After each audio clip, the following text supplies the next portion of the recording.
ኢትዮጵያና ሶማሌላንድ ትላንት የተፈራረሙት የመግባቢያ ስምምነት ለኢትዮጵያ የባህር በር የመጠቀም መብት የሚሰጥ ሶማሌላንድ ደግሞ እንደ ሀገር የመጀመሪያውን ዕውቅና የምታገኝበት እንደሆነ ተሰምቷል። በአንድ ወር ውስጥ ተጠናቆ ተግባራዊ ይደረጋል የተባለው ስምምነቱ እንዲህ ተብሎ የተነገረን የዛሬ 2 ዓመት ነበር። በአንድ ወር ውስጥ ወደ ስራ ሊገባ ኢትዮጵያ ደግሞ የመጀመሪያ ዕውቅና ሰጭ ሀገር ልትሆን፣ ሶማሌላንድ በበኩሏ ደግሞ የመጀመሪያዋ ለኢትዮጵያ መንግስት ወደብ የሰጠች ልትሆን ነበር ስምምነቱ። ታዲያ የብልጽግና መንደር ሰዎች እንኳን ደስ አላችሁ ወደብ አግኝተናል፣ ቃላችን ፈጽመናል፣ ከሶማሌላንድ ጋር ተስማምተን የቀይ ባህር ወደብ ባለቤት ሆነናል ሲሉ ከሊቅ እስከ ደቂቅ እንዲሰማው ከአዳራሽ እስከ ቴሌቪዥን ጣቢያዎች የአንድ ሰሞን መነጋገሪያ አጀንዳ ሆኖ ነበር። ምስኪኑ የሀገሬ ሰው ወደብ እንደተገኘለት እንጂ እንዴት እንደተገኘ ያልተነገረው ኢትዮጵያዊ አለኝ የሚለውን አየር መንገድ አካፍሎ የወደብ ባለቤት እንደሚሆን ሳይነገረው በእንኳን ደስ አለ ብቻ ሆዱ ሞልቶለታል። ለ50 ዓመታት በሊዝ የተከራየውን የበርበራን ወደብ በምላሹ ደግሞ ዓለም አቀፍ ማህበረሰቡ ያልተስማማበትንና ማንም ደፍሮ ሀገር ናት ያላላትን ሶማሌላንድ የሀገርነት ዕውቅና ሰጥሻለሁ የሚል ውል ገባ።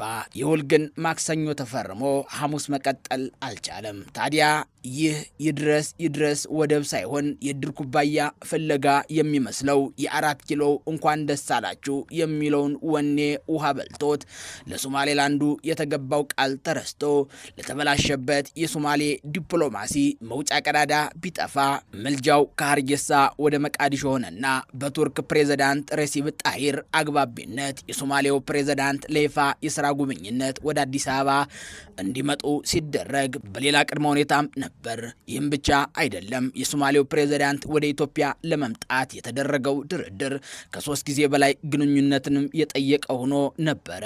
የኢትዮጵያ መንግስት ስምምነት ላይ ሲደረስ የሶማሊያውን ፕሬዝዳንት ለመቀበል ሽርጉዱን ጀመረ። ታዲያ በአይነቱ ለየት ያለ አቀባበል እንዲደረግ ወስኖ ከአየር መንገዱ እስከ ቤተ መንግስቱ በአጠቃላይ በሀገሪቱ ዋና መዲና አዲስ አበባ ዋና ቦታዎች የፕሬዝዳንት ሐሰን ሼክ መሐመድና የጠቅላይ ሚኒስትር አብይ ፎቶዎች እንዲሰቀሉ ተደረገ። ይህም ብቻ አይደለም። የመንግስትና የግለሰብ የስክሪን ማስታወቂያ መስቀያዎችም የፕሬዝዳንቱና የጠቅላይ ሚኒስትሩ ፎቶ የተቆጣጠሩት ሲሆን ፕሬዝዳንቱ መምጣቱን አስመልክቶ መድፍ ሳይቀር እንዲተኮስም ተደረገ። የብልጽግና ምክር ጎደለሽ ወደብ ፍለጋ በዲፕሎማት የገጠመውን ኪሳራ ለማስተካከል የተገባው የሀርጌሳና የአዲስ አበባ ውል ከነመፈጠሩ ተረሳ።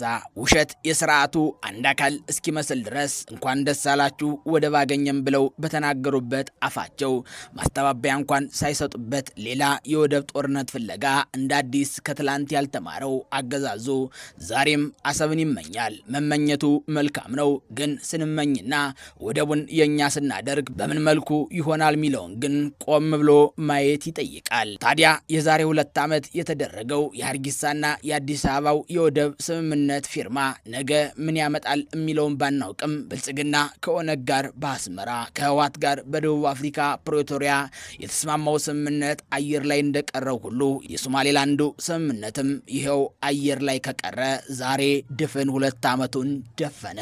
ይህኛው እዚህ ላይ የቆየንና ሶማሌላንድን እንደ ሀገር ዕውቅና ስጡኝ አትስጡኝ ከዓለም አቀፍ ማህበረሰቡ ጋር ሰጣገባ ብትገባም አድማጭ ግን አላገኘችም ነበር። ከሰሞኑ እስራኤል የሀገርነት ዕውቅና መስጠቷን ተከትሎ በርካታ ሀገራት የእስራኤልን ዕውቅና ተቃውመው ኤርትራን ጨምረው መግለጫ ሲያወጡ የኢትዮጵያ መንግስት ያክፉ ቀን ከሶማሌላንድ ዕውቅና ጋር በተያያዘ አስተያየት ለመስጠት ችግር ውስጥ እንድትገባ አድርጓታል። ምክንያቱም ለሶማሌላንድ ከእስራኤል ቀድማ ቃል የገባቸው ኢትዮጵያ ስለነበረች፣ ይህ ቃል ደግሞ የወደብ ኪራይን በስምምነት ለማግኘት ነበረ።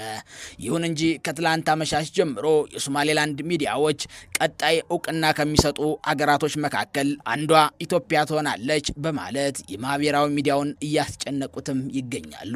ለዛሬው ከሶማሌላንድና ከኢትዮጵያ መንግስት ጋር በተያያዘ የዛሬ 2 ዓመት የተፈረመውን የስምምነት ሰነድ አስመልክተን ያዘጋጀነው ሐሳብ ይህንን ይመስል ነበር።